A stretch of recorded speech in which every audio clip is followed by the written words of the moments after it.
We've described intervals in the previous episode. We explained that there are two reckonings, the quantitative ordinate number reckoning, which is the first, second, and third, and fourth, and fifth, etc. And then I explained that there will be another descriptive which makes everything complete. Why is that important? That I describe an interval as major or minor or anything like that. I'll explain it pretty simply on a spatial analysis. So if we start from C and we go to E, this we have understood in terms of description to be a third, right? 1, 2, 3. Okay. So, however, if I also write this note, D to F, it's also a third, right? 1, 2, 3. They are 3 apart. Both these sets of notes are thirds apart. However, you will find that they are not the same tonal distance apart. That if I move from C and I move on a 12-note disposed instrument, right, I will have C, C sharp, D, D sharp, E. In terms of motion, that's 1, 2, 3, 4. 4 semitones. Allow this to be semitone.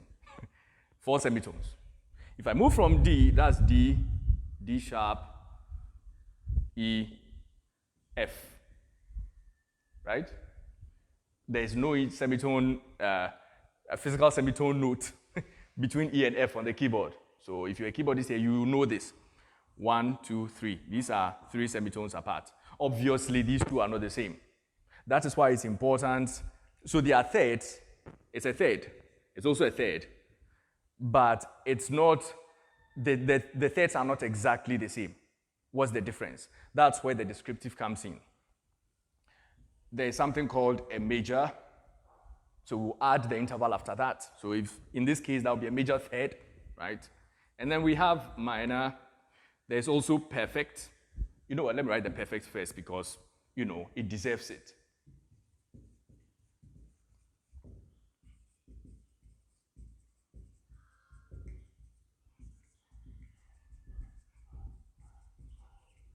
Augmented and diminished. All right. Let's talk through them.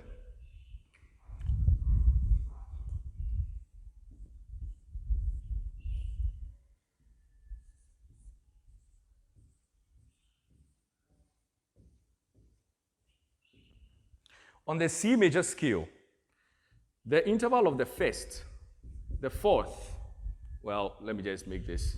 The fourth, the fifth, and the octave are called perfect intervals. The reason for that will be explained, but if I'm to give a little overview, it has to do with harmonic ratios and the harmonic series, right? They are more fundamental to every, you know, like root note, right? If you start on C, on the harmonic series, you come across the interval of the octave first, then the interval of a fifth, then the interval of a fourth. So in that order, because of their importance on the harmonic scale and how early they appear, they are described as perfect intervals. And they are found as part of the overtone series contained in every note that you play.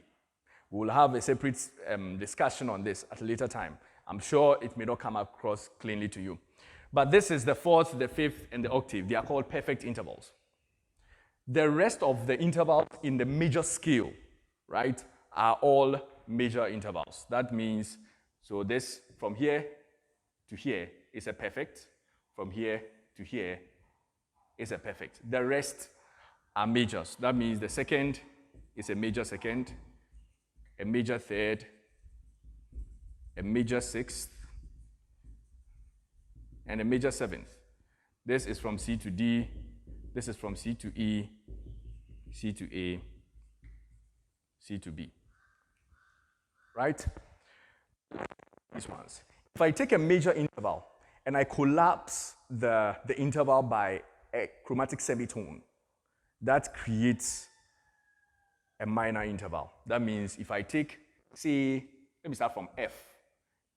In the diatonic scale, that will be a third from F is A. If I collapse this interval or I diminish it by a chromatic semitone, that means if I raise this to F sharp and this is still A, or if this F and I flatten this A flat, right? Both have collapsed by a chromatic semitone, right? You either increase the lower note or you decrease the higher note. Do you get that? Then I've created a minor interval. So if from C to E is major, from C to E flat is minor.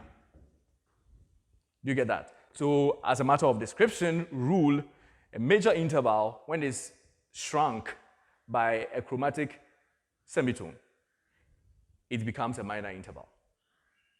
Is that clear?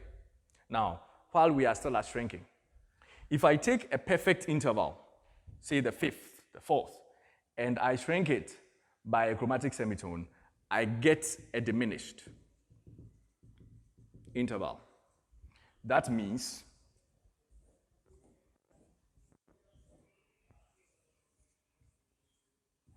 C to G, a perfect interval. C to G flat, a diminished fifth. This is a perfect fifth. This is a diminished fifth. On the other hand, if I expand it by a chromatic semitone, that means if I do a sharp G, or if I flatten this, whatever way you go, this interval is now going to be augmented. That's how you get the perfect to become diminished or augmented. Do you get that?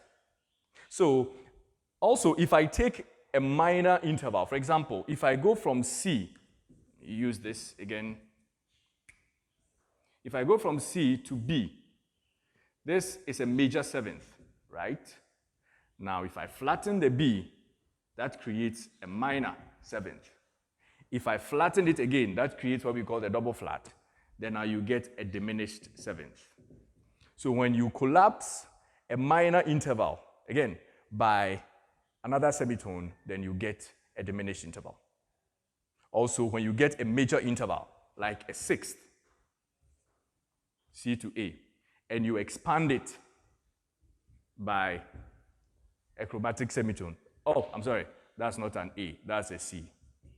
I hope you caught that. So C to A would have been a major sixth. If I sharpen the A, that becomes an augmented sixth. And you will find that this is a medium for some wild chord arrangement that is called the augmented sixth chords. Okay, so take this, try and write all of them out from various scale positions and see how you do. And I'll meet you again.